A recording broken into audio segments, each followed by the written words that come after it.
മാതാ ജഗദംബ സരസ്വതി എന്ന പുസ്തകത്തിലെ അനുഭവ രത്നങ്ങളിൽ കേട്ടുകൊണ്ടിരിക്കുകയാണ്. ഇത് നമുക്ക് കുറച്ച് അനുഭവങ്ങൾ കൂടി ഉണ്ട്. അപ്പൊ അതില് ബ്രഹ്മകുമാരി കൈലാഷ് ബെഹൻജി തന്റെ അനുഭവം പറയാണ്. ഞാൻ 1959 കാര്യമാണ്. ഞാൻ വളരെ ചെറുതായിരുന്നു. ആ സമയത്ത് എന്റെ മമ്മിയും പപ്പയും ജ്ഞാനത്തിലുണ്ടായിരുന്നു. അപ്പൊ അങ്ങനെ എനിക്ക് ബ്രഹ്മകുമാരിമാരുടെ ആ വ്യവഹാരവും ജീവിതവും സ്നേഹവും എനിക്ക് വളരെ ഇഷ്ടപ്പെട്ടിരുന്നു. ഞാൻ അമ്മയുടെ അച്ഛന്റെ കൂടെ സെന്ററിൽ പോകുമായിരുന്നു. അപ്പൊ അവരുടെ കൂടെ പോയപ്പോ ഒരു പ്രാവശ്യം മമ്മയെ കാണാനായിട്ട് ചെന്നപ്പോ എന്നെ കൊണ്ട് പാട്ടൊക്കെ പാടിപ്പിച്ചു. അപ്പൊ മമ്മ പുഞ്ചിരിച്ചുകൊണ്ട് പറഞ്ഞു, ഏ ബഹുത് പുരാനി ജാനി പെഹ്ചാനി ബാബാ കി ബച്ചി ഹെ. കൊച്ചുകുട്ടിയല്ലേ, 8-10 വയസ്സൊക്കെ അല്ലേ ഉള്ളൂ. അപ്പൊ മമ്മ പറഞ്ഞു, ഇത് വളരെ പഴയ ബാബയുടെ അറിവുള്ള ബാബയുടെ കുട്ടിയാണ്, യജ്ഞത്തിൽ നിന്ന് പോയ കുട്ടിയാണ്, യജ്ഞത്തിലേക്ക് തന്നെ തിരിച്ചു വന്നു. നോക്കൂ ബാബ എങ്ങനെ തിരിച്ചറിഞ്ഞു നോക്കൂ. ബാബ മമ്മയുടെ ആ ശബ്ദങ്ങൾ എനിക്ക് വരദാനമായി തീർന്നു. ഇന്ന് ഞാൻ ബാബയുടെ സേവനം നിമിത്തമായിട്ട് ചെയ്തുകൊണ്ടിരിക്കുകയാണ്. പിന്നെ എനിക്ക് ശരിക്കും കുറച്ച് ബന്ധനം ഉണ്ടായിരുന്നു വലിയച്ഛന്റെ ഭാഗത്തുനിന്ന്, അച്ഛന്റെ ഏട്ടന്റെ ഭാഗത്തുനിന്ന് കുറച്ച് ബന്ധനം ഉണ്ടായിരുന്നു. അപ്പൊ എന്റെ വലിയച്ഛനും ആഗ്രഹം എന്താ വെച്ചാൽ നല്ല രീതിയിൽ ഗംഭീരമായിട്ട് ഈ കുട്ടിയുടെ വിവാഹമൊക്കെ കഴിപ്പിക്കണം. പക്ഷെ എന്റെ മനസ്സിൽ ഇതായിരുന്നു, എന്ത് തന്നെ സംഭവിച്ചാലും ശരി, എനിക്ക് ബ്രഹ്മകുമാരി സഹോദരിമാരെ പോലെ ജീവിതം ജീവിക്കണം. എനിക്ക് വളരെ ശക്തമായി നല്ലവണ്ണം ബാബയുടെ സേവനം ചെയ്യണം. മിത്രസംബന്ധികളുടെ ഭാഗത്തു നിന്നൊന്നും എനിക്ക് സപ്പോർട്ട് കിട്ടിയിരുന്നില്ല. അവരുടെ ഭാഗത്തു നിന്നൊക്കെ എനിക്ക് വിരോധമായിരുന്നു. പക്ഷെ എന്റെ അമ്മയും അച്ഛനും ആഗ്രഹം ഇതായിരുന്നു, എന്റെ കുട്ടി ബ്രഹ്മകുമാരി ആകണം. ഏത് സേവനം ചെയ്യാനും എനിക്ക് ആ ഒരു അലൗകിക ലഹരി ഉണ്ടായിരുന്നു. പക്ഷെ ഞാൻ അത്രയ്ക്കൊന്നും എനിക്ക് പഠിക്കാനൊന്നും കഴിഞ്ഞിട്ടില്ല. പഠിപ്പും എഴുത്തുമൊക്കെ കുറവാണ്. അതുകൊണ്ട് എനിക്ക് ഉള്ളിൻ്റെ ഉള്ളിൽ ഒരു ചിന്തയുണ്ടായിരുന്നു. അപ്പൊ എനിക്ക് വിചാരം വന്നു, എന്റെ ഉള്ളിലെ ഈ കാര്യം, മറ്റ് ബന്ധനത്തിന്റെ കാര്യമൊന്നും മമ്മേനെയും പപ്പയും മമ്മ ബാബയ്ക്കും ഒന്ന് കത്തെഴുതി ചോദിക്കാം. അപ്പൊ ഞാൻ മമ്മ ബാബയ്ക്ക് കത്തെഴുതി, മമ്മ എനിക്ക് അത്ര പഠിപ്പും വിവരമൊന്നും ഇല്ല, എനിക്കൊന്നും അറിയില്ല വായിക്കാനും പഠിക്കാനും ഒന്നും. എനിക്ക് പക്ഷെ സദാകാലത്തേക്കും സെന്ററിൽ താമസിക്കണം. ഞാൻ എന്ത് ചെയ്യും? എന്തൊക്കെ കാര്യങ്ങളിൽ ഞാൻ ശ്രദ്ധിക്കണം? അപ്പൊ കുറച്ച് ദിവസങ്ങൾക്ക് ശേഷം മമ്മയുടെ കത്ത് വന്നു. മമ്മ വളരെ സ്നേഹം നിറഞ്ഞ കത്താണ് എനിക്ക് എഴുതിയത്. വളരെ മധുരം, വളരെ നല്ല ജീവിതത്തിൽ ശ്രദ്ധ വെക്കാൻ എന്തൊക്കെ കാര്യങ്ങളാണ് വേണ്ടത് എന്ന് അതിൽ എഴുതിയിരുന്നു. അപ്പൊ എനിക്കത് വായിക്കാൻ അറിയില്ലായിരുന്നു. ഞാനൊരു സഹോദരിയെ വിളിപ്പിച്ച് സഹോദരിയെ കൊണ്ട് ആ കത്ത് മുഴുവൻ വായിച്ചു കേട്ടു. എന്താ കത്തിൽ എഴുതിയെന്നറിയോ? മമ്മ ഇതാണ് എഴുതിയത്, ബച്ചി മോളെ, നീ നിന്റെ വീട്ടിൽ നിന്നും അച്ഛന്റെ വീട്ടിലേക്ക്, ബാബയുടെ വീട്ടിലേക്ക് വരികയാണ്. ഇത് ഓർമ്മ വെക്കണം, യഹ് മേരാ സദാകാൽ കെ ലിയേ ഘർ ഹെ. ബാബയുടെ വീട്ടിലേക്ക് വരികയാണ്. ഇത് ഓർമ്മ വെക്കൂ, ഇത് എന്റെ സദാകാലത്തേക്കുമുള്ള വീടാണ്. സെന്റർ ബാബയുടെ വീട്. ഈ വീടല്ലാതെ എനിക്കിനി വേറൊരു വീടില്ല. ഞാൻ ജീവിതകാലം ഇനി ബാബയുടെ വീട്ടിലാണ്. ബാബ മമ്മ ദൈവിക പരിവാരമല്ലാതെ എനിക്ക് വേറൊരു പരിവാരം ഇല്ല. അതാണ് ആദ്യം പറഞ്ഞത്. രണ്ടാമത് ബാബ എഴുതി, യഹ്വി യാദ് രഹേ. കുട്ടി ഇതും ഓർമ്മ വേണം, ഞാൻ ജീവിതം ഉണ്ടാക്കി വന്നതാണ്, ജീവിക്കാൻ വന്നതാണ്. ഇനി ബാബയുടെ വീട്ടിൽ നിന്നും മരിച്ചിട്ടേ പോളൂ. അന്തിമം വരെ ഞാൻ ഈ വീട്ടിൽ തന്നെയാണ്. മൂന്നാമത്തെ കാര്യം, ബച്ചി ധ്യാൻ രഖ്ന कि सेवार्थ बहुत सी जगहों पर जाना पड़ता है. നോക്കൂ, മൂന്നാമത്തെ കാര്യത്തിൽ ശ്രദ്ധ വെക്കണം. കുട്ടി സേവനാർത്ഥം വളരെ സ്ഥലങ്ങളിൽ പോകേണ്ടതായിട്ട് വരും. അതും പക്ഷെ ഒരു വീട്ടിലെ കാര്യം മറ്റേ വീട്ടിൽ കേൾപ്പിക്കരുത്. ഈ എല്ലാ കാര്യങ്ങളും ജീവിതത്തിൽ കൊണ്ടുവന്ന് അന്തിമം വരെ ബാബയുടേതായിട്ട് ജീവിക്കണം. ഏതുപോലെ കന്യകയുടെ വിവാഹം കഴിഞ്ഞാല് അമ്മയുടെ അച്ഛന്റെ അടുത്ത് നിന്നും വിട്ടിട്ട് വേറൊരു വീട്ടിലേക്ക് പോവല്ലേ, ഒരു പരിചയമില്ലാത്ത ഒരു വീട്ടിലേക്ക് നമ്മൾ ജീവിതകാലം മുഴുവൻ ജീവിക്കാൻ പോവുകയാണ് അല്ലെ. പിന്നെ ആ ഭർതൃഗൃഹമാണ് ആ കന്യകയുടെ വീട്. ഇത് നല്ല രീതിയിൽ മനസ്സിലാക്കി, അതായത് ഞാൻ വന്നിരിക്കുന്നത് എന്റെ വീട്ടിലേക്കാണ്, ഇതാണ് ഇനി എന്റെ അന്തിമം വരെയുള്ള വീട്, ഇത് മനസ്സിലാക്കി സന്തോഷമായിട്ടിരിക്കണം. വീണ്ടും വീണ്ടും തന്റെ വീട്ടിലെ കാര്യങ്ങള് എന്നുവെച്ചാൽ ഞാൻ ലൗകികത്തിലെ വീട്ടിലെ കാര്യങ്ങൾ പറഞ്ഞുകൊണ്ടിരിക്കുകയാണെങ്കിൽ അത് നല്ലതായിരിക്കില്ല. അതുമല്ല, നമ്മൾ കല്യാണം കഴിച്ച് വന്നിട്ട് ഈ വീട്ടിലിരുന്നോണ്ട് അമ്മയുടെ അച്ഛനെ എപ്പോഴും ഫോൺ ചെയ്തുകൊണ്ടിരിക്കും, എപ്പോഴും അവരുടെ കാര്യങ്ങൾ പറഞ്ഞ ഇവരെന്ത് പറയും, നീ അവിടെ പോയിരുന്നോന്ന് പിന്നെ പറയില്ലേ. അതുകൊണ്ട് ഒരു വീട്ടിലെ കാര്യം വേറൊരു വീട്ടിൽ പറയുന്നത്, അതായത് ഒരു സെന്ററിലെ കാര്യം വേറൊരു സെന്ററിൽ പറയാം, അവിടുത്തെ കാര്യം ഇവിടെ ഇല്ല. അങ്ങനെ എവിടെ ബാബ പറഞ്ഞു വിടുന്നോ, എവിടെ ബാബ വെക്കുന്നുവോ, ഏത് സ്ഥാനം തരുന്നുവോ, ആരെ കൂട്ടിന് തരുന്നുവോ, നല്ല രീതിയിൽ എല്ലാവർക്കും സപ്പോർട്ട് കൊടുക്കണം, എല്ലാവരോടൊപ്പം നോക്കിയും കണ്ട് ജീവിക്കണം, എല്ലാവരുമായിട്ട് സ്വഭാവ സംസ്കാരങ്ങൾ യോജിച്ചു പോകണം. അങ്ങനെ വേണം ജീവിക്കാൻ. ബസ് ആ ദിവസം മുതല് ഇന്നത്തെ ദിവസം വരെ എനിക്ക് ഈ ശിക്ഷണം സദാ ഓർമ്മയുണ്ട്. അതനുസരിച്ച് ഞാൻ ശ്രദ്ധിച്ചു മുന്നോട്ട് പോകുകയാണ്. ബാബ എന്നെ നടത്തിച്ചുകൊണ്ടിരിക്കുകയാണ്. ഇതൊരു സാധാരണ ശബ്ദമായിരുന്നില്ല, പക്ഷെ ഈ വാക്കുകള് എനിക്ക് വരദാനമായി തീർന്നു. ബസ് ബാബയുടെയും അമ്മയുടെയും വരദാനങ്ങളിൽ എല്ലാ ആത്മാക്കളുടെയും ആശീർവാദത്തിൽ ഞാൻ മുന്നോട്ട് പോയിക്കൊണ്ടിരിക്കുകയാണ്. അത് കൈലാസ്ദീദിയുടെ അനുഭവമാണ്. ഇനി കർണാടകയിലെ ബ്രഹ്മകുമാരി സന്തോഷ് ബെഹൻജി എഴുതുകയാണ്. അതായത് നാരീ ജീവിതം ശരിക്കും ഊഞ്ഞാലിലാടുന്ന പോലെയാണ്, ഇടയ്ക്ക് ഇക്കരെ ഇടയ്ക്ക് അക്കരെ, അല്ലെ? അഥവാ എന്റെ മധുരമായ പ്രാണദായിനി അമ്മ എന്റെ ജീവിതത്തിൽ വന്ന് എന്നെ ഇക്കരെ നിന്ന് അക്കരയ്ക്ക് എത്തിച്ചു എന്ന് മാത്രമല്ല, എന്റെ ഭവസാഗരം തന്നെ എനിക്ക് എന്റെ തോളി അക്കരെ എത്തിച്ചു. എനിക്ക് ആനന്ദത്തിന് പാരാവാരമില്ല. ഇവിടെ പോണം അവിടെ പോണം എന്ത് പോണെന്ന് ആകെ കൺഫ്യൂഷൻ നിറഞ്ഞൊരു ജീവിതമാണ് സാധാരണ ഒരു നാരിയുടെ ജീവിതം, അല്ലെ? വീട്ടിൽ നിന്ന് ഇറങ്ങുകയും ചെയ്തു, പതിയുടെ വീട്ടിൽ ശരിയാവുന്നില്ല, അവിടെ പോണം ഇവിടെ പോണം. പക്ഷെ ലൗകിക ജന്മത്തിൽ തന്നെ ജഗത്തിന്റെ സേവനം ചെയ്യണം എന്നുള്ളത് എനിക്കുണ്ടായിരുന്നു. എന്റെ ജീവിതത്തിൽ എനിക്ക് അതാണ് ഇഷ്ടം, വിശ്വസേവനം ചെയ്യണം. അങ്ങനെ 65 മെയ് 31 കാര്യമാണ്. എന്റെ ലൗകിക അമ്മയും അച്ഛനും ദാദി കമൽ സുന്ദരിജിയുടെ കയ്യില് മധുരമായ കമൽ സുന്ദരിജിയും അതുപോലെ കൂടിയിട്ട് മമ്മയുടെ കയ്യില് ബാബയുടെ കയ്യില് എന്റെ കൈ ഏൽപ്പിച്ചു, എന്നെ സമർപ്പിച്ചു. എന്നിട്ട് പറഞ്ഞു, ഈ കുട്ടി നിങ്ങളുടേതാണ് എന്ന് പറഞ്ഞു. ലൗകിക അമ്മയും അച്ഛനും കുട്ടീനെ ബാപ്ദാദയുടെ കയ്യിലും അമ്മയുടെ കയ്യിലും ഏൽപ്പിച്ചിട്ടു, നിങ്ങളുടെ കുട്ടിയാണ് എന്ന് പറഞ്ഞു. പക്ഷെ അതായത് ഇത് ഞാനിങ്ങനെ എന്തോ കേട്ടു, ബച്ചി ആപ്കി ഹെ എന്നുവെച്ചാൽ ഇവര് പറയുകയാണ് ഈ കുട്ടി ബാബയുടേതാണ് എന്ന് പറഞ്ഞല്ലോ.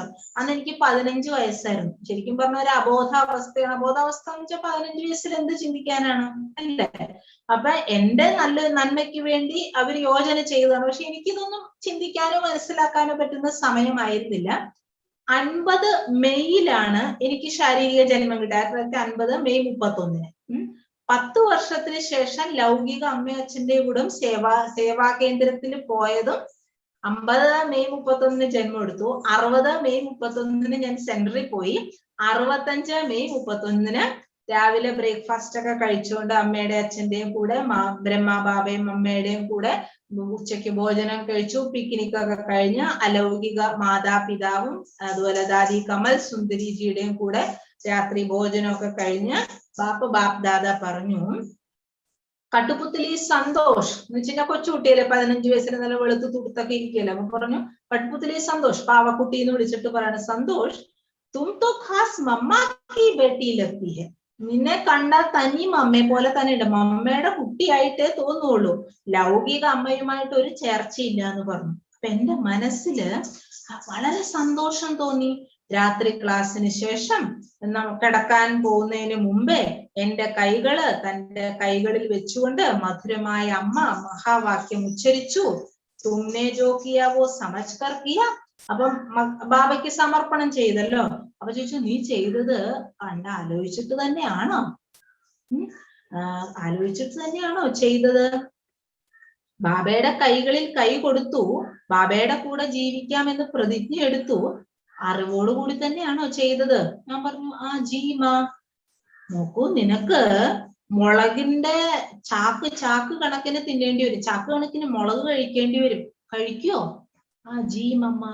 മമ്മ പിന്നെ പറഞ്ഞു, കുടം നിറച്ചു കുടം വെള്ളം കുടിക്കേണ്ടി വരും, കുടിക്കോ കുട്ടി? ആ ജി മമ്മ. അപ്പൊ മമ്മയുടെ പുറകെ ജമുന ദാദി വരുന്നുണ്ടായിരുന്നു. അപ്പം ജമുന ദാദി ചോദിച്ചു, എല്ലാ കാര്യത്തിലും ജി ബാബ എന്ന് പറയുന്നുണ്ടല്ലോ, ഇതിന്റെ അർത്ഥം വല്ലതും കുട്ടിക്ക് മനസ്സിലായോ? ഞാൻ പറഞ്ഞു, ആ ജി എനിക്കൊന്നും മനസ്സിലായില്ല. കാരണം മുളക് കഴിക്കണം, വെള്ളം കുടിക്കണം, ഇതെന്താ അർത്ഥം ഒന്നും മനസ്സിലായി, 15 വയസ്സല്ലേ ഉള്ളൂ. അപ്പോ നാളെ ജമുനാദേവർ നാളെ റൂമിലേക്ക് വരണം, ഞാനെല്ലാം പറഞ്ഞു തരാന്ന് പറഞ്ഞു. പക്ഷെ അതിന് മുമ്പേ തന്നെ അടുത്ത ദിവസം രാവിലെ ബാപ് ദാദാമ്മയുടെ മധുര മഹാവാക്യത്തില് എനിക്കതിന്റെ അർത്ഥം മനസ്സിലായി. അതായത് നോക്കൂ, എന്തൊക്കെ പരിതസ്ഥിതി വന്നാലും ശരി, കൈ കൊടുത്തിരിക്കുന്നത് ബാബയിലാണ്, അത് മറക്കരുത് എന്നുള്ളതാണ്. എത്ര ആത്മീയ ആകർഷണം നിറഞ്ഞ വാതാവരണമായിരുന്നു.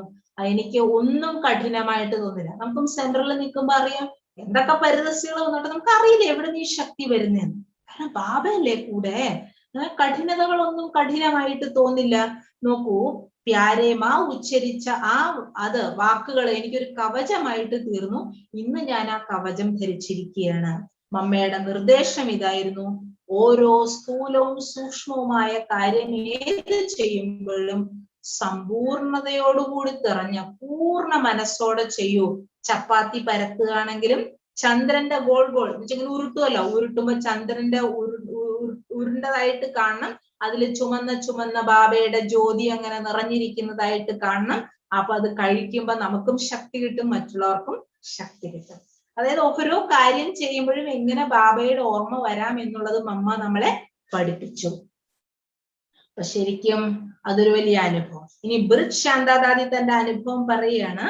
അതായത് ശിവ് ബാബ ബ്രഹ്മ ബാബയിൽ വന്ന് പാർട്ട് അഭിനയിച്ചു കൊണ്ടിരിക്കുകയാണ്, ജ്ഞാനം തന്നുകൊണ്ടിരിക്കുകയാണ്. അത് പൂർണ്ണ നിശ്ചയം അമ്മയ്ക്കുണ്ടായിരുന്നു.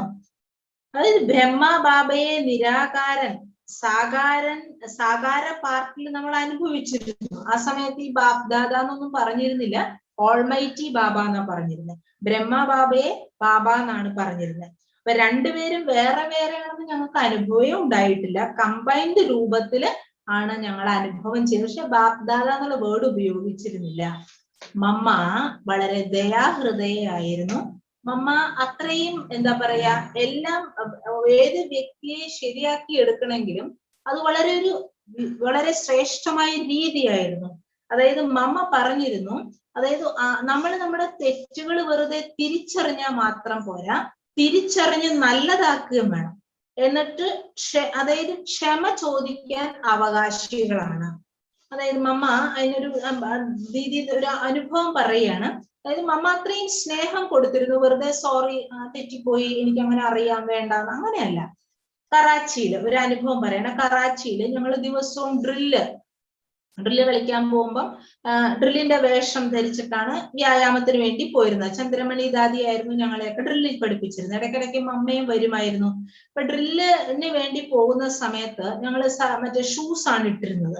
അപ്പൊ ആ ദിവസങ്ങളിൽ ഞാൻ ചപ്പലാണ് ഇട്ടിരുന്നത്. അപ്പൊ അമ്മ ചോദിച്ചു, എന്ത് പറ്റി, എന്താ മറ്റേ ഷൂ ഇടാത്തത്? ഞാൻ പറഞ്ഞു, മമ്മ 2-3 ദിവസമായിട്ട് എന്റെ കാലില് വേദനയുണ്ട്, അതുകൊണ്ട് എനിക്ക് ചെരുപ്പ് ധരിക്കാൻ പറ്റില്ല എന്ന് പറഞ്ഞു.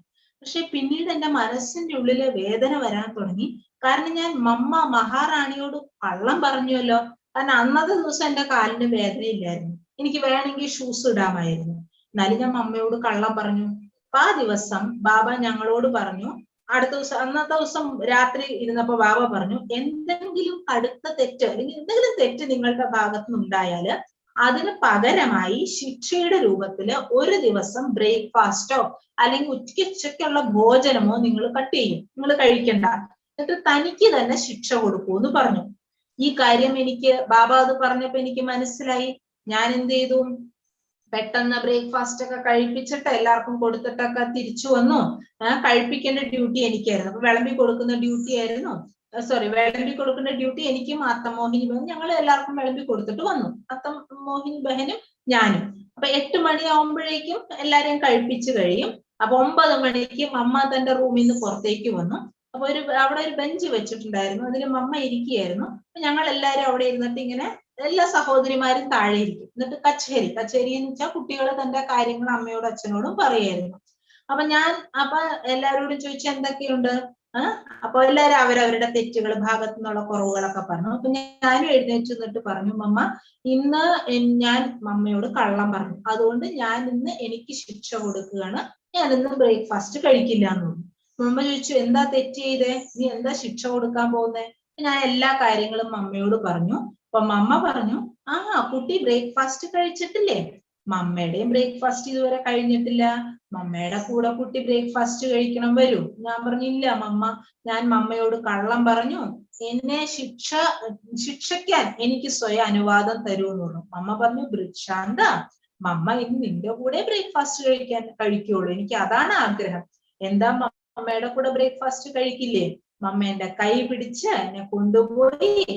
മമ്മ പറഞ്ഞു, കുട്ടി കഴിക്കാതെ ഞാനും കഴിക്കില്ല. അവസാനം മമ്മ എന്നെ കൂടെ ഇരുത്തി ബ്രേക്ക്ഫാസ്റ്റ് കഴിപ്പിച്ചു.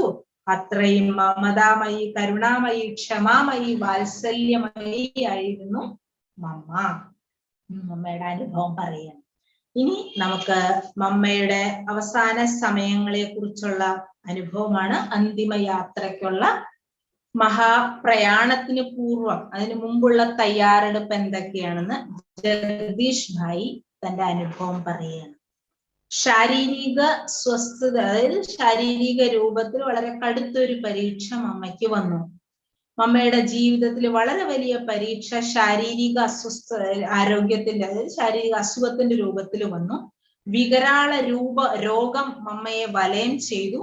അതായത് മമ്മയുടെ ശരീരം അധികം സമയത്തേക്ക് ഇനി ഉണ്ടാവില്ല എന്നറിഞ്ഞിട്ടും നിർഭയം നിശ്ചിന്തവുമായിരുന്നു. മനുഷ്യരെല്ലാരും പേടിക്കുന്നത് മൃത്യുവിനെയാണല്ലോ. ഏറ്റവും അധികം അവര് നോക്കുന്നത് എന്താണ്? സുരക്ഷിതത്വത്തെ കുറിച്ചാണല്ലോ. പക്ഷെ ഈ രണ്ട് കാര്യത്തിലും മമ്മ മനസ്സിലാക്കിയപ്പോഴും മമ്മയുടെ മുഖത്തോ സ്വഭാവത്തിലോ ഒരു ചിന്ത കണ്ടില്ല. ലേശമാത്രം പോലും ഭയം ഉണ്ടായിരുന്നില്ല. മമ്മ തന്റെ ജീവിതം ശിവബാബയ്ക്കായിരുന്നു അർപ്പിച്ചത്. പൂർണ്ണ വിശ്വാസം ഉണ്ടായിരുന്നു. എന്ത് സംഭവിക്കുന്നു അതിൽ മംഗളം അടങ്ങിയിട്ടുണ്ട്. എന്നുവെച്ചാൽ രോഗം കാരണം ദിനചര്യയിൽ മമ്മയുടെ ഒരു വ്യത്യാസവും വന്നിരുന്നില്ല. സാധാരണ പോലെ രാവിലെ ഉണർന്ന് യോഗത്തിൽ ഇരുന്ന് നിത്യം സേവനം ചെയ്യുന്ന പോലെ തന്നെ ചെയ്തിരുന്നു. അന്തിമ ദിവസത്തെ പോലെയാണ്. അന്നത്തെ ദിവസം മമ്മയുടെ ശരീരവും ആത്മാവും എപ്പോഴാണോ ഈ ദേഹത്തിൽ നിന്നും വിട്ടുപോയത്, ആ ദിവസം അന്ന് രാവിലെ എല്ലാ കുട്ടികളെയും മമ്മ മിലനം ചെയ്തിരുന്നു. മാതൃത്വ സ്നേഹം പുഞ്ചിരിയോടുകൂടി മൗന ഭാഷയില് നേത്രത്തിലൂടെ മിലനം ചെയ്തു. കൈകൾ കൊണ്ട് എല്ലാവർക്കും പ്രസാദവും കൊടുത്തു. അതായത് അറിയാം ഞാൻ ഈ ലോകത്തിലെ കുറച്ചു നാളത്തെ അതിഥിയാണെന്ന്, അതിനുശേഷം എനിക്ക് ഇവിടുന്ന് പോകണം എന്നും അറിയാം. പക്ഷെ ആ വ്യാകുലത മമ്മയുടെ മുഖത്ത് അന്നും ഉണ്ടായിരുന്നില്ല. ആ ക്ഷണം വന്നു. അതായത് ശക്തി സൈന്യത്തിലെ നായിക ജഗദംബ സരസ്വതി തന്റെ ശരീരത്തിൽ നിന്നും പോയി. ആദ്യം തന്റെ ജീവിതം ബാബയ്ക്ക് വേണ്ടി സമർപ്പിച്ചതാണ്. ഇപ്പൊ ബാബാനെ സമർപ്പിത ആത്മാക്കോ ആകെ ഓർ സേവാ പറഞ്ഞെത്തി. ബാബ ആത്മാവിനെ വീണ്ടും സേവനത്തിന് വേണ്ടി നിയുക്തമാക്കി. ഇനി അടുത്ത അനുഭവം പറയാണ്. 1965 അന്നത്തെ ആ ദിവസങ്ങളിലെ അനുഭവങ്ങളാണ് നമ്മൾ കേൾക്കുന്നത്. അന്തിമ സമയത്ത് ജൂൺ 24, 1965 രാവിലെ 10 മണിക്ക് മമ്മ എല്ലാവർക്കും മുന്തിരിങ്ങ കൊടുക്കുകയായിരുന്നു. പക്ഷെ ആർക്കറിയാം, ആരും ചിന്തിച്ചിട്ട് പോലും ഇല്ല ഇന്ന് മമ്മ തന്റെ ശരീരം ത്യാഗം ചെയ്യും എന്ന്. മമ്മയെ കാണുന്നവർക്ക് അങ്ങനെ തോന്നുകയേ ഇല്ലായിരുന്നു. മമ്മ പുഞ്ചിരിച്ചുകൊണ്ട് എല്ലാവർക്കും മുന്തിരി കൊടുക്കുകയായിരുന്നു. അതോടൊപ്പം ശക്തിശാലി ദൃഷ്ടിയും കൊടുത്തു. ശരിക്കും ദേവി മാ വരദാനം കൊടുക്കുന്നത് പോലെയായിരുന്നു. ഞാനും മമ്മയിൽ നിന്നും മുന്തിരിങ്ങയും ദൃഷ്ടിയും എടുത്തു. ആ ദൃഷ്ടിയിൽ എനിക്ക് ലൈറ്റിന്റെ അനുഭവം ഉണ്ടായി. ഞാൻ ആദ്യമായിട്ട് മമ്മയെ കൽക്കട്ടയിലാണ് കണ്ടത്. അന്ന് എനിക്ക് 27 വയസ്സായിരുന്നു. മമ്മ മുരളി ഉച്ചരിക്കുകയായിരുന്നു. മുരളി ഉച്ചരിക്കുന്ന സമയത്ത് മമ്മയുടെ കണ്ണുകളിലൂടെ ഞാൻ ഈ അനുഭവം ചെയ്തു. പ്രകാശം എന്നിലേക്ക് നിറയുകയാണ്. എനിക്ക് അത്രയും ശക്തി കിട്ടിക്കൊണ്ടിരിക്കണം. എനിക്കത് വർണ്ണിക്കാനേ പറ്റില്ല. ആരൊക്കെ മമ്മയെ കണ്ടോ വ്യക്തിഗതമായിട്ട് മമ്മയിൽ പ്രഭാവിതമായിട്ടുണ്ട്, ദേവിയാണ് എന്നുള്ള അനുഭവം ഉണ്ടായിട്ടുണ്ട്.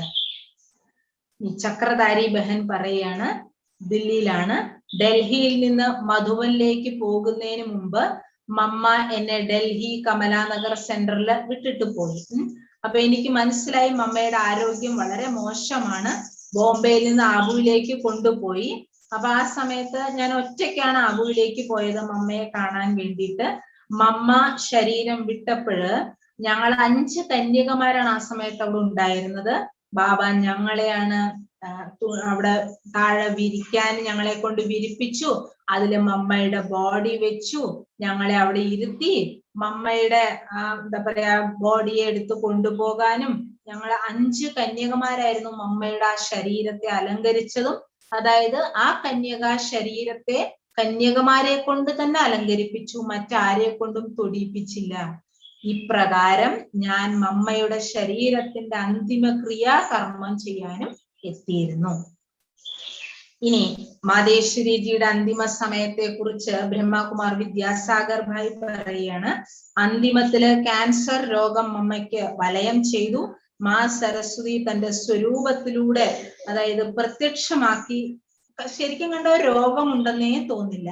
24 ജൂൺ 65 മമ്മ പഴയ ശരീരം ത്യാഗം ചെയ്തു. ഞാൻ 23 ജൂൺ മധുബനിലുണ്ടായിരുന്നു. ആ ദിവസം മമ്മ രോഗം കാരണം തന്റെ റൂമിൽ നിന്നും പുറത്തേക്ക് വന്നിരുന്നില്ല. എന്നാലും ബാപ്ദാദയുടെ മഹാവാക്യം സ്പീക്കറിലൂടെ റൂമിൽ ഇരുന്ന് കേട്ടിരുന്നു. ബാപ്ദാദ 23 ജൂണിന് മമ്മയോട് പറഞ്ഞു, എല്ലാവർക്കും മാമ്പഴം കൊടുക്കണമെന്ന് പറഞ്ഞു. മമ്മ സഹർഷം ആജ്ഞ പാലിച്ചു.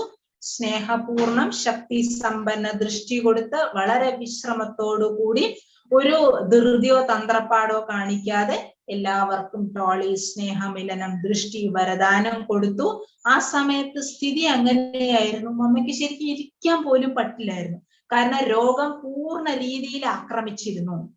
പക്ഷെ മാ സരസ്വതി പ്രകൃതി ജീത്താണെന്നുള്ളതിന്റെ പ്രത്യക്ഷ തെളിവാണ്. ബാബയുടെ ആജ്ഞ പാലിച്ച് തന്റെ സമ്പൂർണ്ണ സാക്ഷാത്കാരം ചെയ്യിപ്പിച്ചു. ഞാൻ ഇന്നും കുറെ ക്യാൻസർ രോഗികളെ കണ്ടിട്ടുണ്ട്.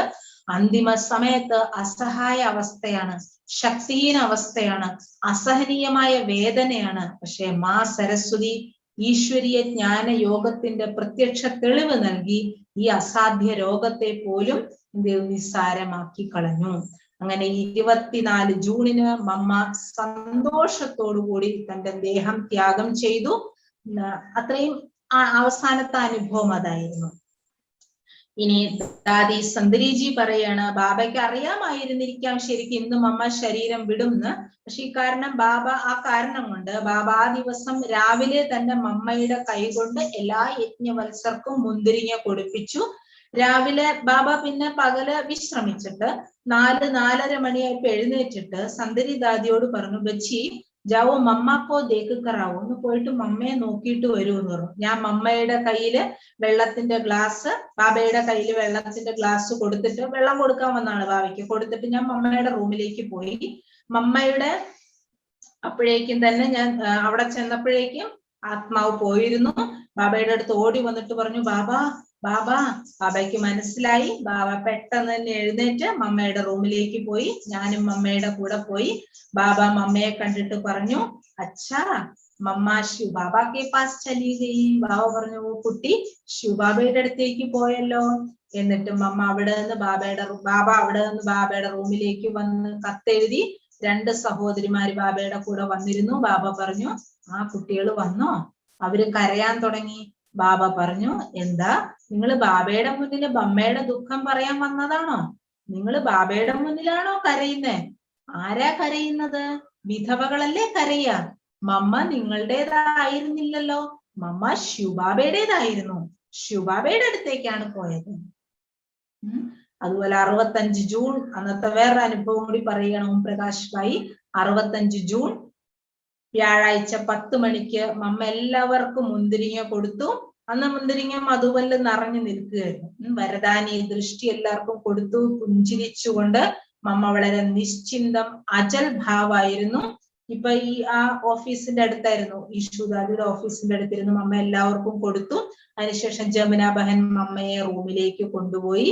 അപ്പൊ ബാബ നോക്കിയിട്ട് പറഞ്ഞു, ഒരു 4 മണിയൊക്കെ ആയപ്പോ ബാബ നോക്കിയിട്ട് പറഞ്ഞു, സന്ദരിദാദി ചെന്ന് നോക്കിയപ്പോ ബാബ ഡോക്ടറെ വിളിപ്പിച്ചു.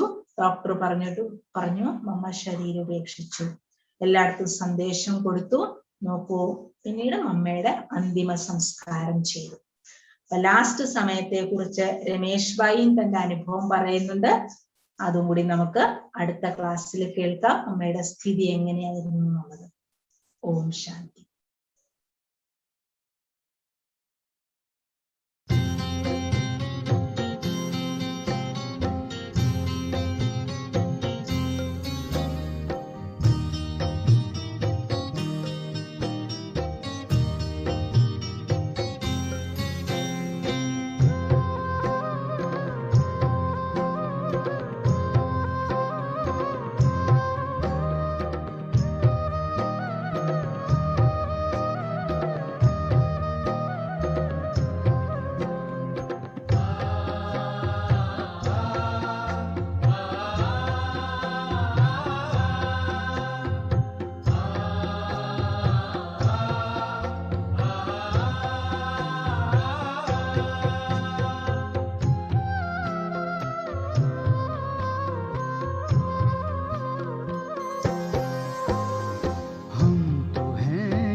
प्यारे प्रभु पिता को हम तो अतिशय प्यारे हैं। हम तो हैं एक आत्मा तन में चमकते तारे हैं।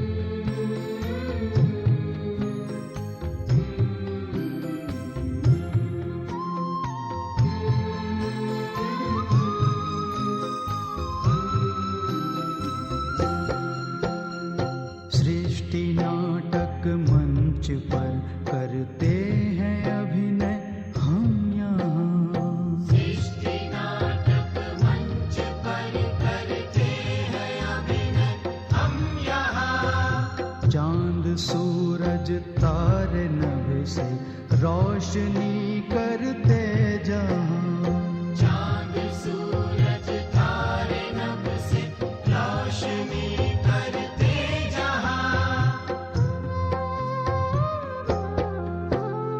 जय पराजय सुख दुख ये खेल लगते सारे हैं। जय पराजय सुख दुख ये खेल लगते सारे हैं। खेल लगते सारे हैं।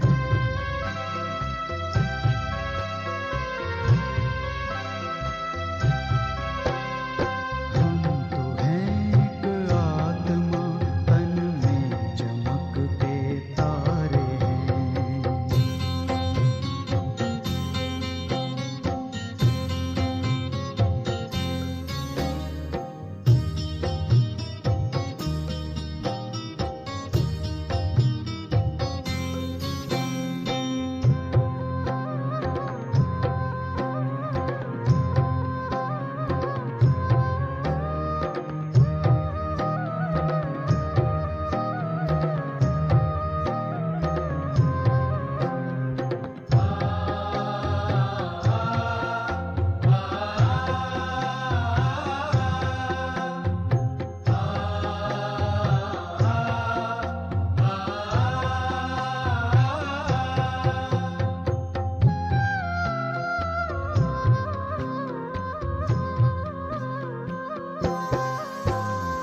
कर्म ही पूजा हमारी और सेवा साधना।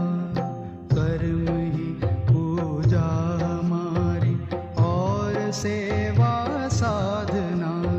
सांसों को प्रभु में लगाए रखना है आराधना। सांसों को प्रभु में लगाए रखना है आराधना। याचना क्या प्रार्थना क्या प्रभु जो सब कुछ वारे हैं। याचना क्या प्रार्थना क्या प्रभु जो सब कुछ वारे हैं। प्रभु जो सब कुछ वारे हैं।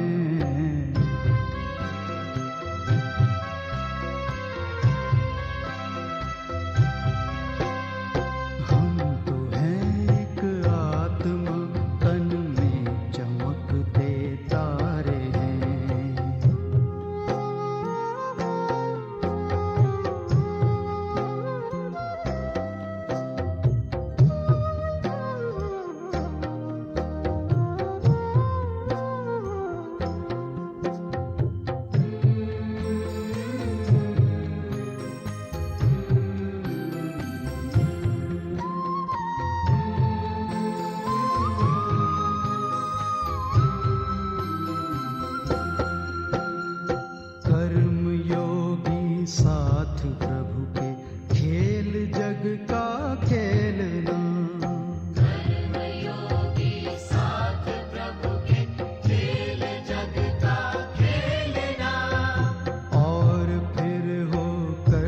साक्षी कर्म अपने देखना। और फिर हो कर के साक्षी कर्म अपने देखना।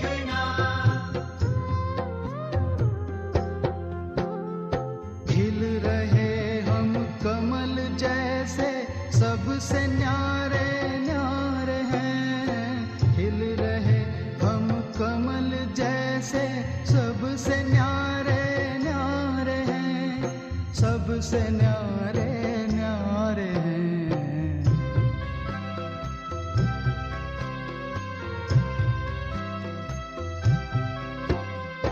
हम तो हैं एक आत्मा, तन में चमकते तारे हैं। परम प्यारे प्रभु पिता को हम तो अतिशय प्यारे हैं। परम प्यारे प्रभु पिता को हम तो अतिशय प्यारे हैं। हम तो हैं एक आत्मा, तन में चमकते तारे हैं, तन में चमकते तारे हैं, तन में चमकते तारे हैं, तन में चमकते तारे हैं।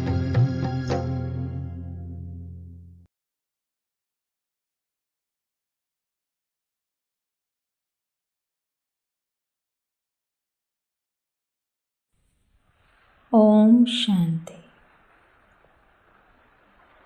ആത്മാവാകുന്ന ഞാൻ ഓരോ ആത്മാവിൻ്റെയും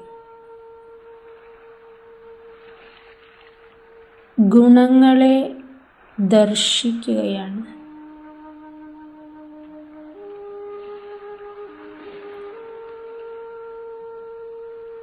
ഗുണഗ്രാഹിയായ ആത്മാവാകുന്നു ഞാൻ.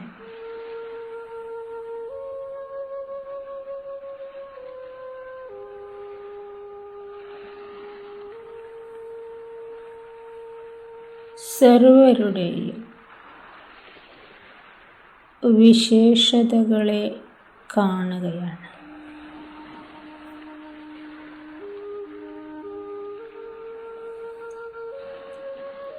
എൻ്റെ അന്തർനേത്രങ്ങളാൽ ഓരോ ആത്മാവിൻ്റെയും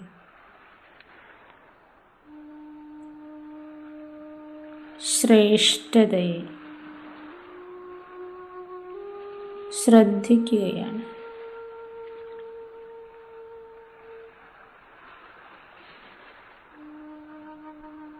ഗുണങ്ങളിലേക്ക് ദൃഷ്ടി പോവുകയാണ്.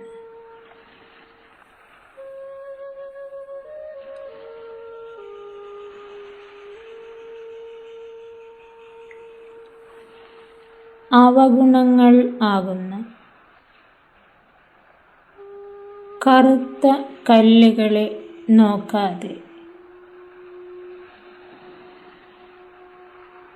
ഗുണങ്ങളാകുന്ന രത്നങ്ങളെ കണ്ടെത്തുകയാണ്.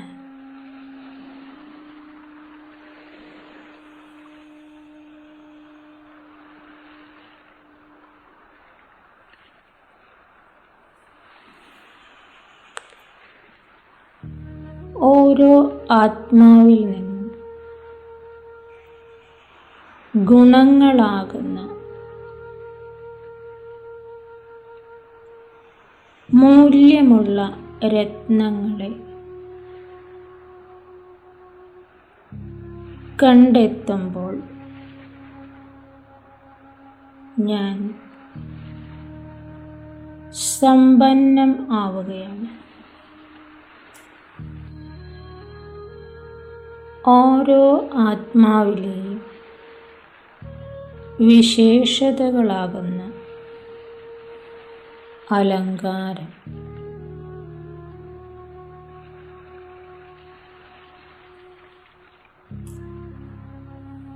ചില ആത്മാക്കളിൽ സത്യസന്ധമായ വ്യവഹാരം ഈ വിശേഷത ഞാൻ ദർശിക്കുകയാണ്. സത്യത എന്ന ഗുണത്തെ എൻ്റേതാക്കുകയാണ്.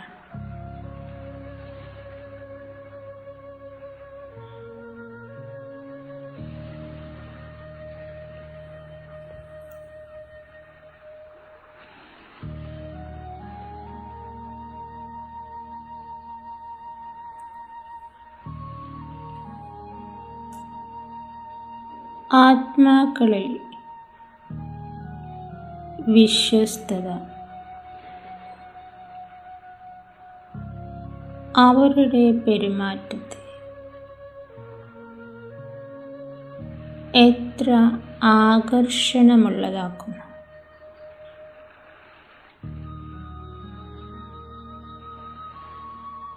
ആ വിശേഷതയെ ഞാൻ എൻ്റേതാക്കുകയാണ്. പ്രതിസന്ധികളിൽ കുലുക്കമില്ലാത്ത മനസ്സ് ഈ വിശേഷത ചില ആത്മാക്കളുടെ അലങ്കാരമാണ്. ആ വിശേഷത എത്ര വലിയ സമ്പത്താണ്.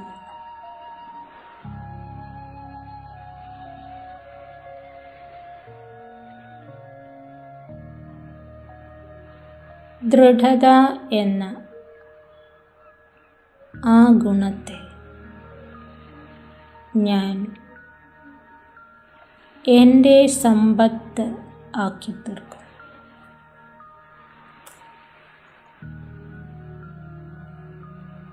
ചിലരുടെ മനസ്സ് ശുദ്ധതയാൽ മൂല്യമുള്ളതായിരിക്കുന്നു.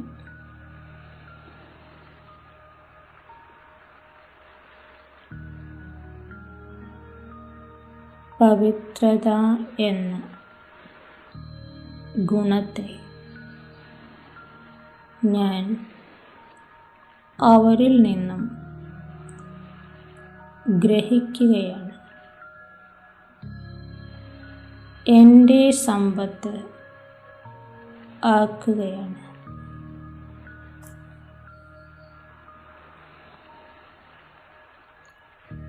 അലൗകികത ചില ആത്മാക്കളുടെ പ്രത്യേകതയാണ്, ശ്രേഷ്ഠതയാണ്.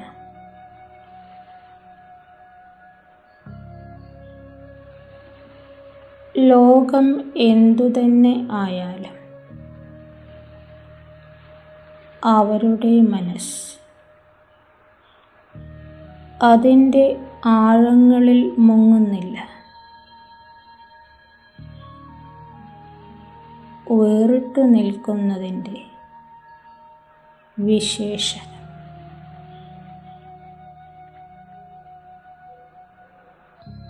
ഈ ഗുണത്തെ അവരിൽ നിന്നും ഞാൻ ഗ്രഹിക്കുകയാണ്, എൻ്റേതാക്കുകയാണ്.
ചിലരുടെ പെരുമാറ്റത്തിൽ സഹനശീലത തെളിഞ്ഞു നിൽക്കുന്നു.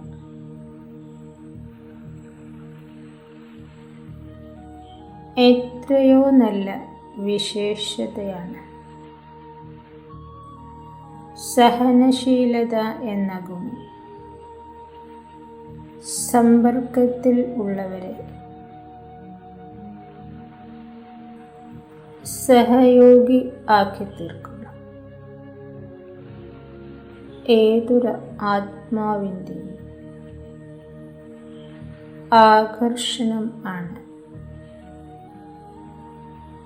ഈ ഗുണം.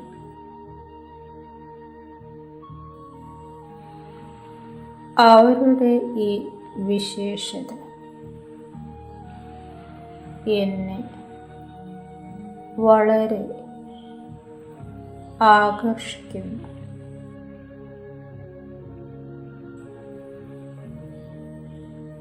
ആ ഗുണത്തെ ഞാൻ എൻ്റേതാക്കുന്നു.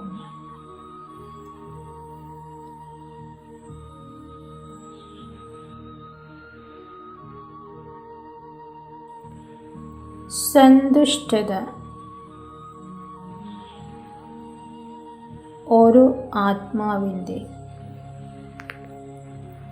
എത്ര വലിയ ശ്രേഷ്ഠതയാണ്. സമ്പർക്കത്തിലുള്ള ഏവരും ഈ വിശേഷതയുള്ള ആത്മാവിനെ സ്നേഹിക്കുന്നു. വളരെ വലിയ ആകർഷണമാകുന്നു.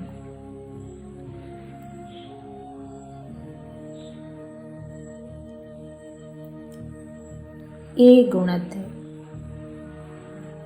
ഞാൻ എൻ്റെ സമ്പത്ത് ആക്കി തീർക്കും. ഏതൊരു സാഹചര്യത്തിലും സന്തോഷത്തെ നിലനിർത്തുന്നതിനുള്ള ശക്തി ആ ആത്മാക്കളുടെ വളരെ വലിയ ആകർഷണം ആകുന്നു. എൻ്റെ സമ്പർക്കത്തിൽ ചില ആത്മാക്കളുടെ ശബ്ദത്തിലും കർമ്മത്തിലും ശാന്തത എന്ന ഗുണം തെളിഞ്ഞു കാണുന്നു. ഏതൊരു പരിതസ്ഥിതിയിലും ലംഘിക്കപ്പെടാത്ത ശാന്തത. ഈ ഗുണം എന്നെ ആകർഷിക്കുന്നു. ഞാൻ ശാന്തത എന്ന ഗുണത്തെ എൻ്റേതാക്കുന്നു. ചില ആത്മാക്കൾ മധുരത എന്ന ഗുണത്താൽ അലങ്കരിക്കപ്പെട്ടു കാണുന്നു. അവരുടെ ഈ വിശേഷതയാൽ ഏവരും അവരെ ഇഷ്ടപ്പെടുന്നു. ഈ ഗുണത്തെ ഞാൻ എൻ്റെ അലങ്കാരം ആക്കുകയാണ്.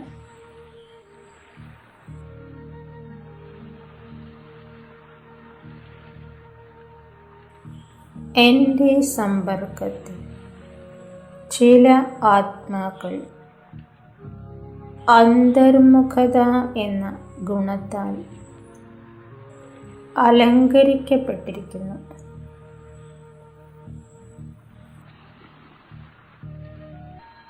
ഇതിനാൽ അവർ സുരക്ഷിതമായിരിക്കുന്നു.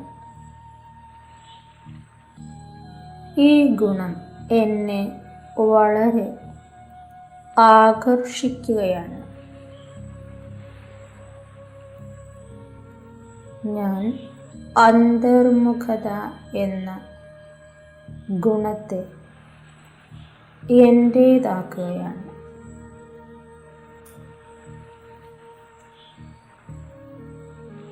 ഞാൻ ആത്മാവിനെ സ്നേഹിക്കുമ്പോൾ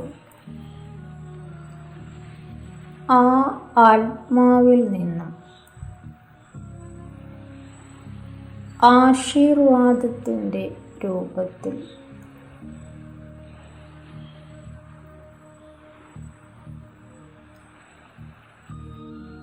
ആ ആത്മാവിലെ ഗുണങ്ങൾ എന്നിലേക്ക് വരുന്നു.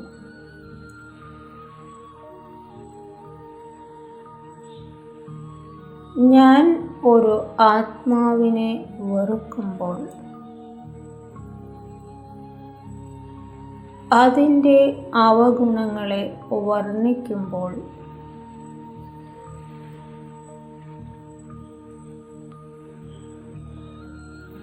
ആ ആത്മാവിൽ നിന്ന് ശാപത്തിൻ്റെ രൂപത്തിൽ അവഗുണങ്ങൾ എൻ്റേതായി തീരുന്നു.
मिला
सरस रूप प्यारा, न्यारा निराला ये मन को लुभाए।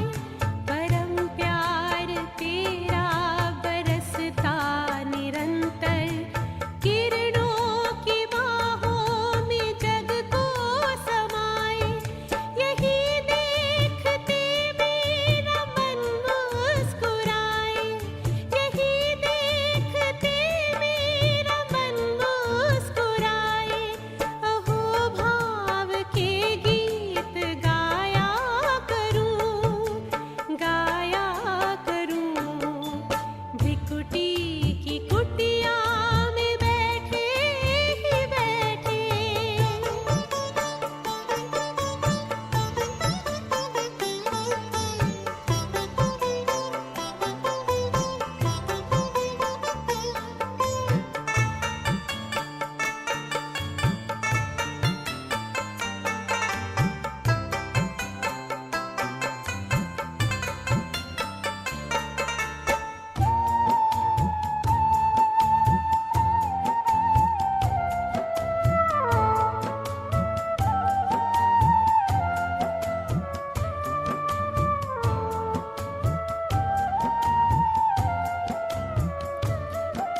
प्रभु प्रेम पंखों से मन का पंखेरु, गगन से भी ऊपर कहीं दूर जाए।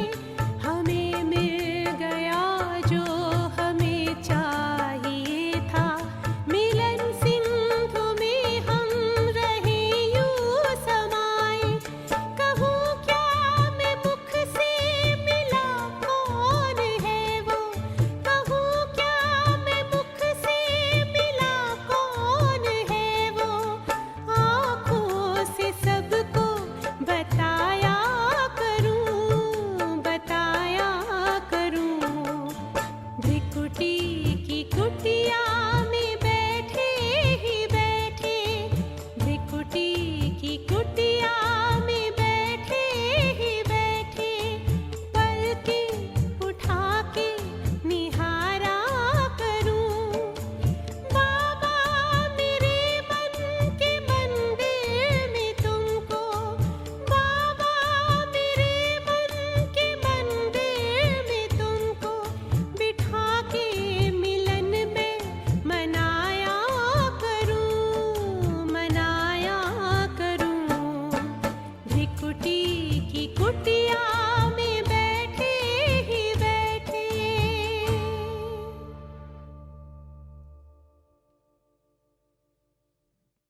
ഞാൻ തിരിച്ചറിയുകയാണ്. എൻ്റെ തുടക്കം ശാന്തമായ ഒരു ലോകത്തിൽ ആയിരുന്നു.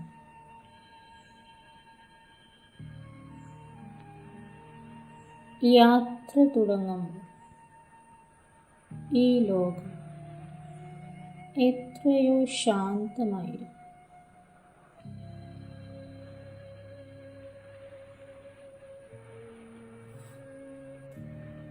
നിഷ്കളങ്കതയുടെ കൊടുമുടിയായിരുന്നു. അതേ ഞാൻ തന്നെ ഇപ്പോൾ ഏത് ലോകത്തിൽ എത്തിയിരിക്കുന്നു.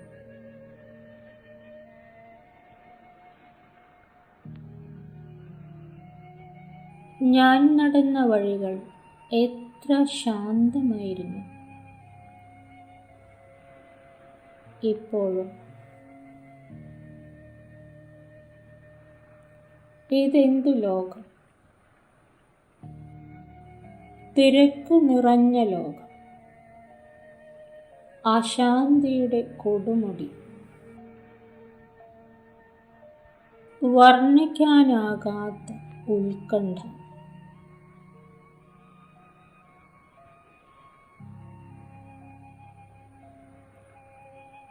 തിരക്കിൽ ഒറ്റപ്പെട്ടുപോയ അശാന്തി.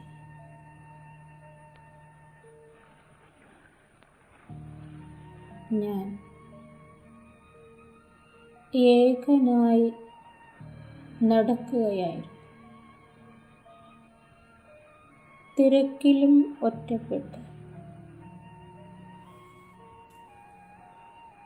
അങ്ങനെയിരിക്കെ ആരാണ് എനിക്ക് കൈ തന്നത്?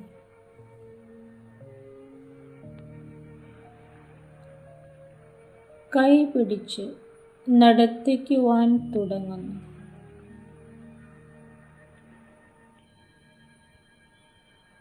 ബാബ.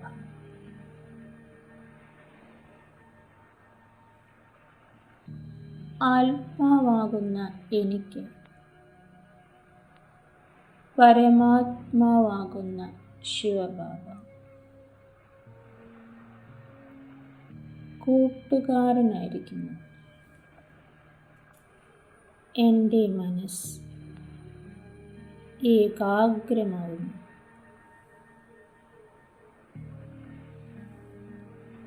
എന്നിലേക്കു തന്നെ ഏകാഗ്രമാകുന്ന മനസ്സ്.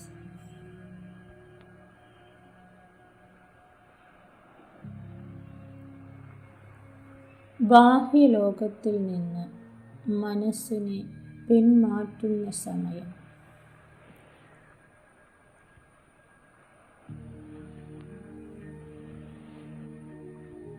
അനേക ചിന്തകളിൽ നിന്ന് വിട്ട് ആത്മസ്മൃതിയിൽ വരുന്ന സമയം.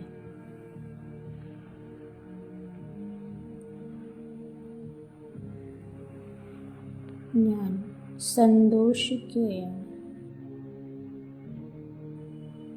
വാസ്തവികമായ സന്തോഷം, ആനന്ദം, സത്യതയുടെ തിരിച്ചറിവ് തരുന്ന ആനന്ദം, ശാന്തത, ഏകാഗ്രത. ഈ സമയം എൻ്റെ ഒരു ശക്തി ആയിത്തീരുന്നു.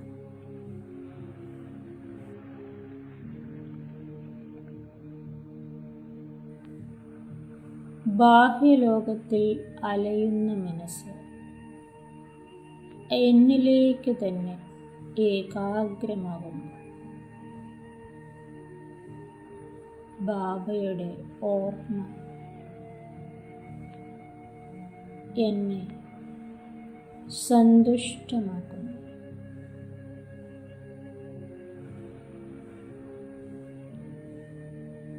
ബാബയുടെ കൈ, ബാബയുടെ കൂട്ട്.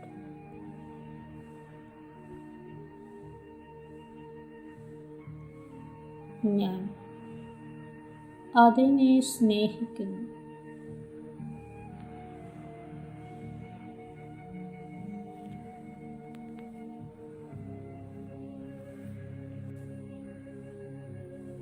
വിത്തിന് വെള്ളമൊഴിക്കുമ്പോൾ വൃക്ഷം മുഴുവൻ എൻ്റേതായിത്തീരുന്നു.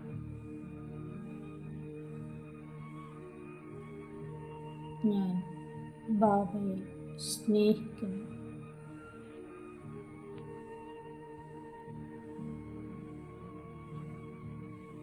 അപ്പോൾ എല്ലാവരും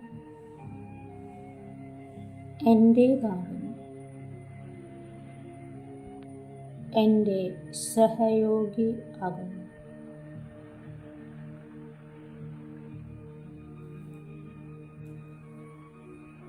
ബാബയുടെ ശക്തി എൻ്റെ സമ്പത്തായി തീരുന്നു. ബാബയുടെ ഗുണങ്ങൾ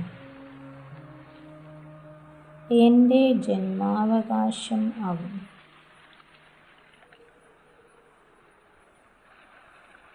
ബാബയുടെ ജ്ഞാനം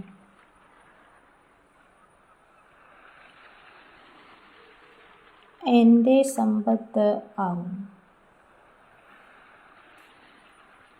ഞാൻ എൻ്റെ ഭാഗ്യത്തെ ഓർമ്മിക്കുവാൻ തുടങ്ങുന്നു.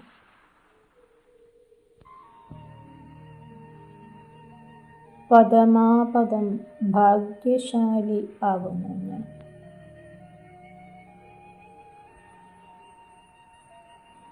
ഭാഗ്യവിധാതാവായ ബാബ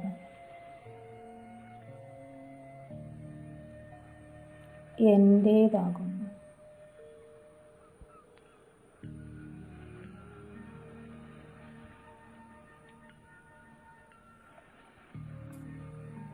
ഞാൻ എൻ്റെ ഭാഗ്യത്തെ മാത്രം ശ്രദ്ധിക്കുകയാണ്, ദർശിക്കുകയാണ്. ഏറ്റവും ഭാഗ്യം നിറഞ്ഞ ജന്മമാണ് എൻ്റെ.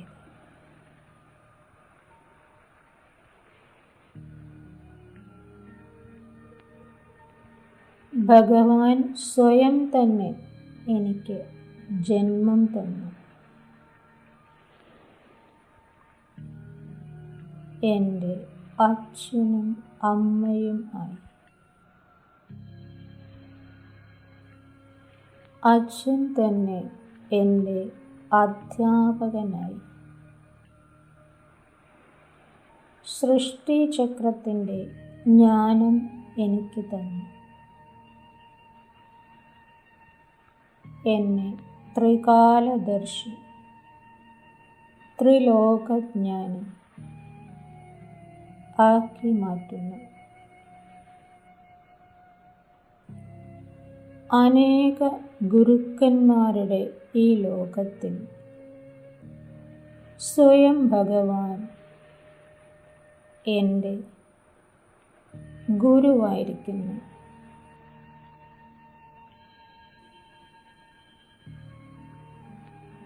എന്നെ കൈപിടിച്ച് നടത്തിക്കുന്ന കൂട്ടുകാരൻ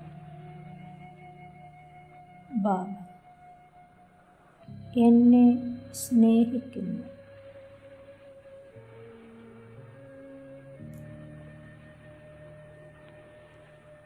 ആത്മാവാകുന്ന ഞാൻ ഈശ്വരീയ ഛത്രഛായയിൽ സുരക്ഷിതമാകുന്നു.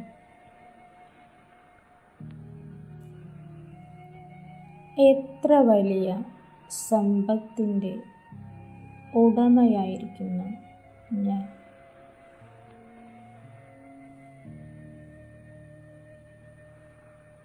ഈശ്വരീയ ജ്ഞാനത്തിൻ്റെ സമ്പത്ത് അനേക ജന്മങ്ങളിൽ എന്നെ സമ്പന്നനാക്കുന്നു.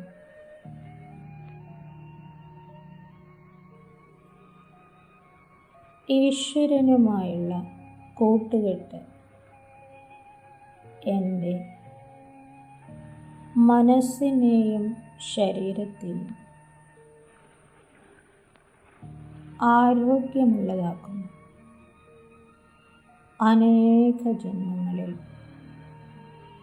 ഞാൻ ആരോഗ്യവാനായിരിക്കും. ഈശ്വരൻ എൻ്റെ സർവസ്വമാണ്.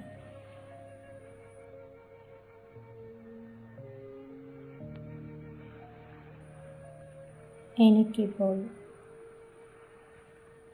ഒന്നിനും കുറവില്ല. ഞാൻ തൃപ്തനാകുന്നു.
आशा का करें उजाला हो। कलयुग बीत रहा है, अब है सतयुग आने वाला।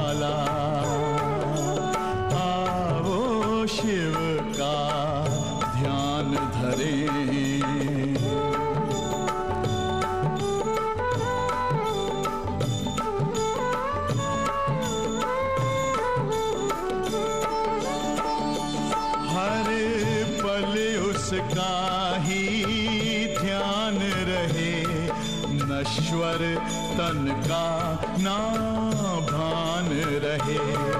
इस संगम युग में हम सबको बस सत्य धर्म का ज्ञान रहे, ईश्वरीय ज्ञान से भरा हुआ पी ले अमृत का प्याला।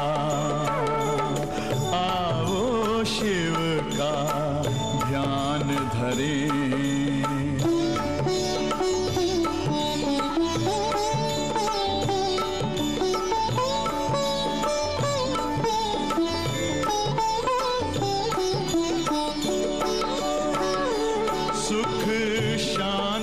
जगत में छाएगी, हर ओर खुशी मुस्काएगी।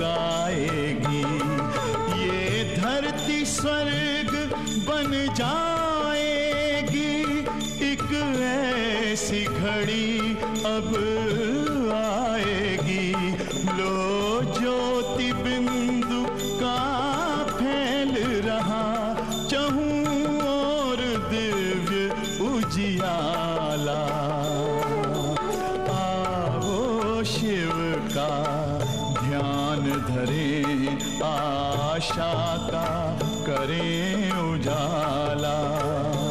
हो कलयुग बीत रहा है, अब है सतयुग आने वाला।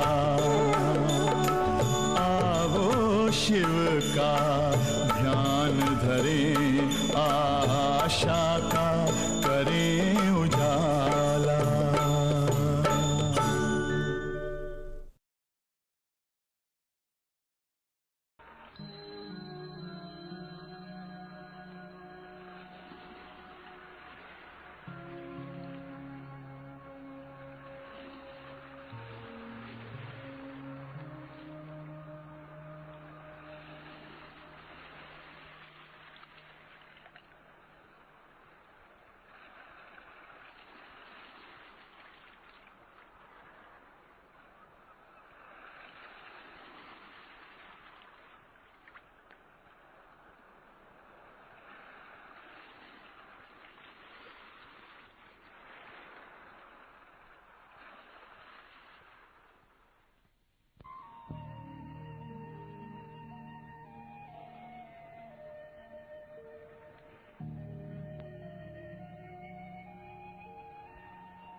ഈശ്വരൻ്റേതായിരിക്കുന്നു ഞാൻ.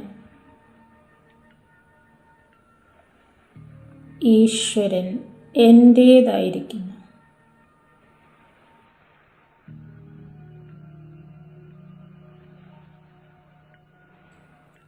ആരെയാണോ ലോകം മുഴുവൻ കാണുവാൻ ആഗ്രഹിക്കുന്നത്, ആ ആൾ എന്നെ സ്വന്തം കണ്ണിമകളിൽ ഇരുത്തിയിരിക്കുന്നു.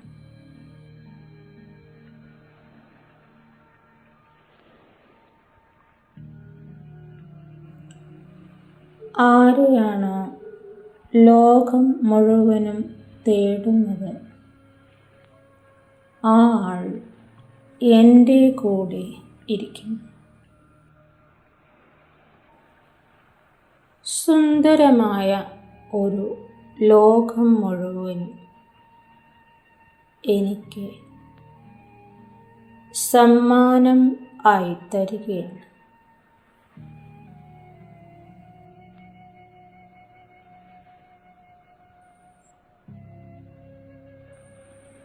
എനിക്ക് വേണ്ടി പണിതുകൊണ്ടിരിക്കുന്ന ഒരു പുതിയ ലോകം. ആ ലോകത്തിൻ്റെ നിർമ്മാണം കഴിയുമ്പോൾ എന്നെ ഈ ലോകത്തിൽ നിന്ന് എൻ്റെ കൂട്ടുകാരൻ കൊണ്ടുപോകും.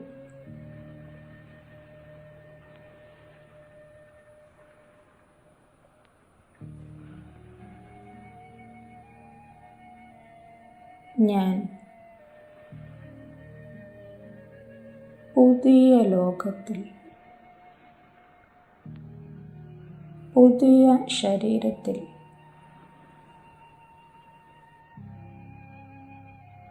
ജീവിതം ആരംഭിക്കും. പുതിയതായ കാഴ്ചകൾ എന്നെ സന്തോഷിപ്പിക്കും.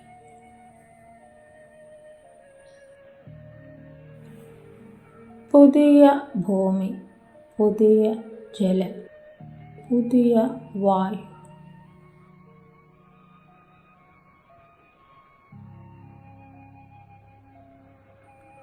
എല്ലാം തന്നെ എനിക്ക് വേണ്ടി എൻ്റെ കൂട്ടുകാരൻ ഒരുക്കുന്ന സമ്മാനം.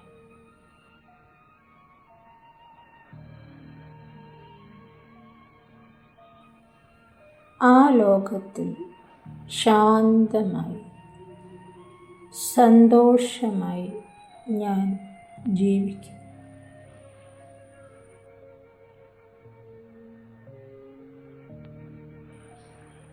വിശാലമായ സുന്ദര ലോകം, കുറച്ചു മാത്രം മനുഷ്യർ, നിഷ്കളങ്കതയുടെയും ശാന്തിയുടെയും കൊടുമുടി.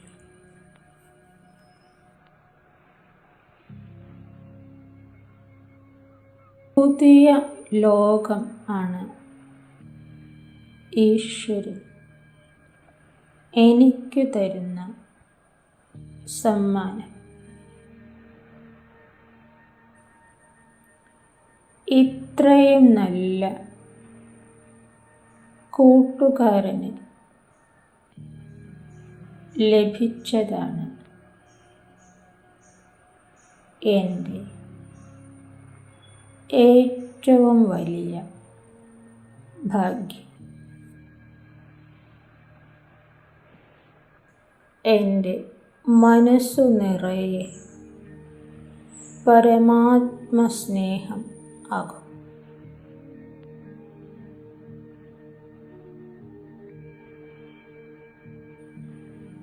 ആ പുതിയ ലോകത്തേക്കാൾ ഉപരി ആയി ഞാൻ എൻ്റെ പുതിയ കൂട്ടുകാരനെ സ്നേഹിക്കുന്നു. എൻ്റെ ഏറ്റവും വലിയ സൗഭാഗ്യം ഈശ്വരൻ തന്നെ ആകുന്നു.